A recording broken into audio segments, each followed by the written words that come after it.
Assalamu alaikum wa rahmatullahi wa barakatuh. Dear viewers, welcome to the holy shrine of Imam Hussain alayhi salatu wasalam.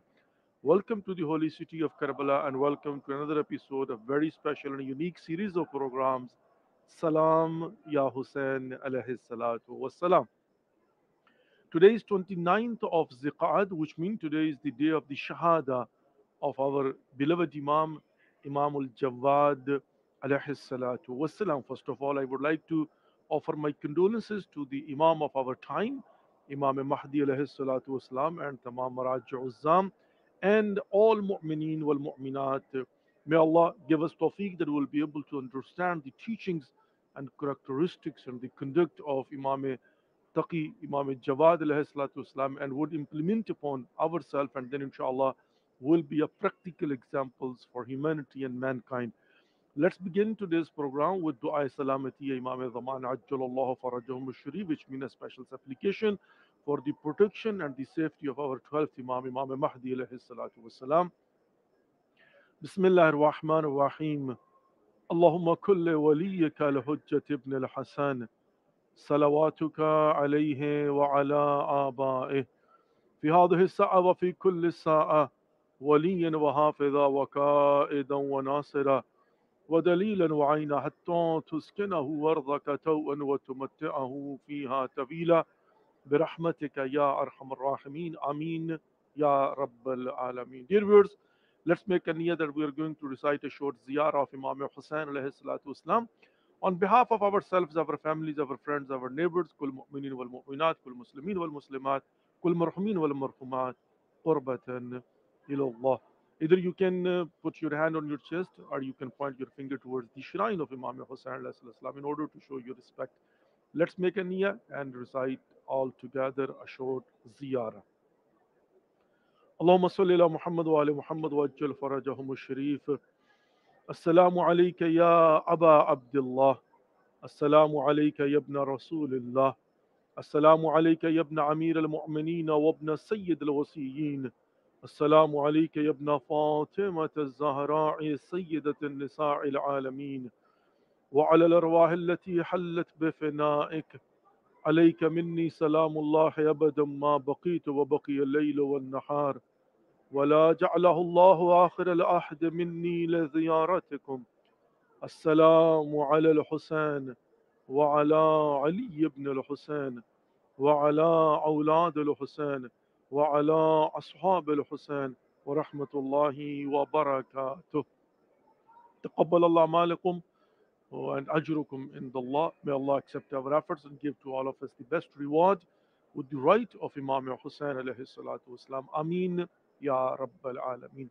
Dear viewers, as today is 29th of Ziqad and today is the day of the Shahada of Imam Taqi, Imam Jawad alayhi salatu wasalam, I would like to briefly mention few points about the life of our beloved Imam, Imam Taqi alayhi salatu wasalam. First of all, Imam's famous title is Jawad, which means a very, very generous. And his generosity was that whoever would ask, whatever would ask, he would always give them more than they would have asked. And Imam Jawad alayhi salatu wasalam, this is the most famous title of Imam Taqi alayhi salatu wasalam, Imam Jawad. When he was born, and by the time he got at the age of 7 or 8, I mean, that is a disputed matter. You know, in a history, sometimes we are not sure about something. So, somewhere it says 7 or the most 8 years old. He was 8 years old when his father, Imam Ali ibn Musa Rada alayhi salatu wasalam, he got murdered and he got shaheed. And after the shahada of his beloved father Imam Ali ibn Musa Rada alayhi salatu wasalam, at the age of 7 or 8, he became Imam of his time. Very different, very unique, and of course, uh, somewhere it's very strange. But at the end of the day, let me just briefly give you a story and background. Imam Ali ibn Musa Rada alayhi salatu wasalam, I mean, one of the title also which has been given to Imam Taqi alayhi salatu wasalam, is a blessed baby. He had a blessing of Allah subhanahu wa ta'ala for his father even, Imam Ali ibn Musa Rada alayhi salatu wasalam. Now, uh, history tells us that Imam Ali ibn Musa Rada alayhi salatu wasalam, he was 40 years old until, then Allah subhanahu wa ta'ala has not given him any son.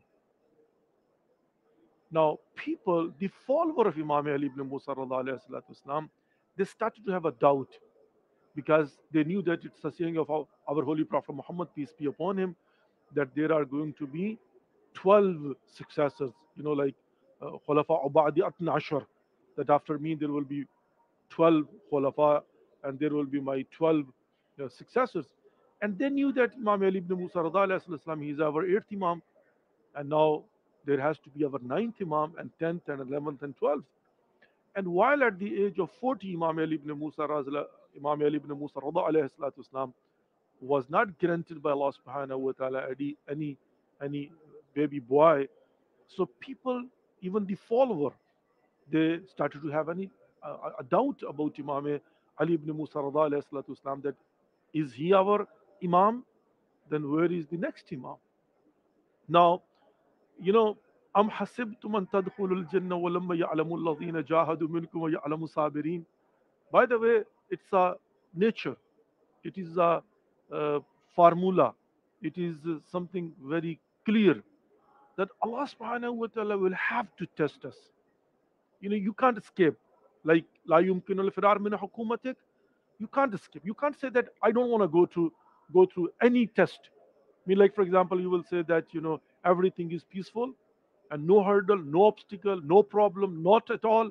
Then you should have a doubt in your faith and your iman, that are you really on the right path or not?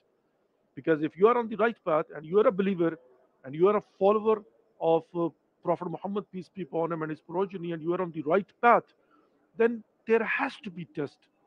No doubt about it. Allah khalaqa al-mawta wal hayata liyabluwakum ayyukum ahsanu amala. It can't be. Allah subhanahu wa ta'ala has created death and life in order to test us. So this is an examination hall where we are right now. So how it could be that there would be no any question asked, either verbally or written, there will be no test. I mean, how it could be possible? No way. But yes, of course, in different times, different kind of test. We are right now even in a test. Our 12th Imam, he is in Ghaibat. He disappeared. Now we don't have any direct access to our 12th Imam. We have so many problems, but this is a different kind of test compared to those people. They were living at the time where they had a direct access to the Imam of their time. They had different kind of test. We have a different kind of test. But every human being, mankind, every believer has to go through test. Now the test of those mu'minin and mu'minat and the believers was that Imam Ali ibn Musa Radha, he didn't have any baby boy till the age of 40, and now this was the test that Allazina qalu Rabbuna Allah thumma istaqamu tatanazzalu alayhim al-malaika. You have to be firm now. You should not have any doubt. But at the end of the day, well, they started to have a doubt. Then Allah subhanahu wa ta'ala blessed Imam Ali ibn Musa Radha with a baby boy, Imam Jawad. And that's why in the history, the narration says that Imam Ali ibn Musa Radha had only one son. And then he was like 3 years old. When one of the companion of Imam Ali ibn Musa Radha, he asked, Ibn Rasulullah, who is going to be our next Imam? And then Imam pointed towards Imam Jawad who was only 3 years old. And of course, he was also shocked that, will he be our Imam? Imam said, yes. Now, there are, of course, arguments. If anybody would have any doubt or any question that how come, 8 years old boy can be a Imam? We can see in the history and in Quran, Hazrat Yahya alayhi salatu wasalam, he was not that old. He was also a baby boy when Allah subhanahu wa ta'ala gave him the wisdom. And wisdom, it says that wisdom mean that prophethood.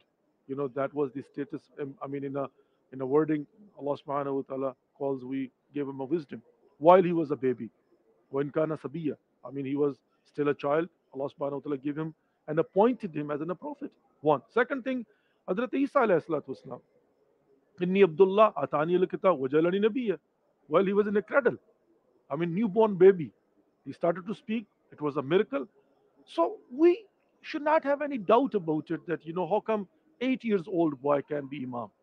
Because it's not like I appoint or I choose or I select or I elect. It is a chosen one by Allah subhanahu wa ta'ala, and He is in Allah ala kulli shay'in qadir. He can give to anyone whatever the power He can. And then we see that, of course, when he was 8 years old, there are few stories about our Imam Taqi Islam in his childhood. Like, for example, once Mamun was passing through and the children were playing, and amongst them, of course, Imam Jawad salam, he was also praying. But when the children, they saw that the king, Khalifatul Muslimin, is coming with protocol, by the way. This protocol till today, of course, some people, they would have fake personalities, and through protocol, they want to show that we are important people.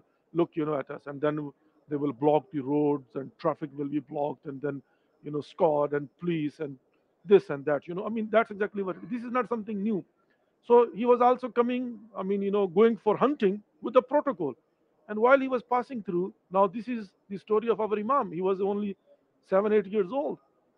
Everybody run away, but Imam Jawad was standing and continue standing over there. Then Mamun came down and he said, "How come you didn't escape?" He said, "Why would I escape? I mean, are you a oppressed king that I would have to escape? Have I done anything wrong? No. Um, am I blocking your way? No. Like, for example, this street is open and you can pass through. If I'm blocking your road, I will move on. If you are oppressed one, I will again, run away. And if I have done anything wrong, I will run away. See, a logic of a 7 to 8 years old uh, baby boy. And then we see that Mamun, of course, later on decided to have Imam under his supervision so he could control, because he was afraid that if Imam will continue living in Medina, then of course, people would become to know, and then he will attract people, and then he can gather a force against me. And that's exactly what the problem, and that's exactly what is the problem and will be problem till the day of judgment, that whenever you have any position, status, power, I mean, even your popularity in any profession, even any your position. So always, people, they become sensitive, and they want to keep it and continue using that the power and the status. And sometimes that's exactly what they will do. They will do zulm on others, because they will be afraid that, oh, maybe he can take my position, my seat. That's exactly what it is. So he wanted to bring Imam alayhi salatu Islam to Medina, I mean, from Medina to Baghdad, and he brought Imam alayhi salatu Islam.